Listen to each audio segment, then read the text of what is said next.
Alors nous sommes ici effectivement au salon en tant que centre de compétences pour essayer de mettre en avant la technologie de la mobilité au gaz naturel biogaz. C'est vrai qu'on a énormément d'avantages, on a les avantages écologiques. Donc on émet ici en Suisse 40% de moins de CO2 que la benzine, donc c'est déjà énorme. On a des avantages économiques parce que le carburant est à peu près 30% moins cher. C'est vrai que c'est des véhicules tout à fait traditionnels qui ont au niveau de la motorisation, vous ne voyez plus aucune différence avec un véhicule à essence ou un véhicule à gaz. Donc si vous les testez à l'aveugle, ils ont totalement la même motricité. Alors l'autonomie est assez différente selon les véhicules parce qu'il y a des véhicules qui ont une autonomie gaz entre 350 et 550 km à laquelle se rajoute encore un réservoir d'essence. Dans certains cas, c'est un réservoir d'essence qui a été diminué et dans d'autres cas, c'est un réservoir d'essence d'origine.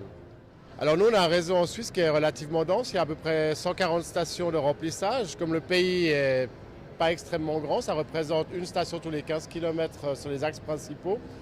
Donc on a un réseau qui est en tout cas largement accessible. Il est hébergé par des grands pétroliers, des stations de service tout à fait traditionnelles, donc avec des shops qui sont ouverts 24 heures sur 24. Donc c'est vraiment facile d'accès partout en Suisse. Le marché est en constante évolution. Cette année, en 2013, on a eu une augmentation de 32% des ventes. Quand on voit justement toutes les nouvelles marques qui sont rentrées dans l'aventure du gaz naturel et les nouveaux modèles qui sont actuellement proposés, on est en droit de s'attendre à des jolies progressions pour 2014 et pour les années à venir.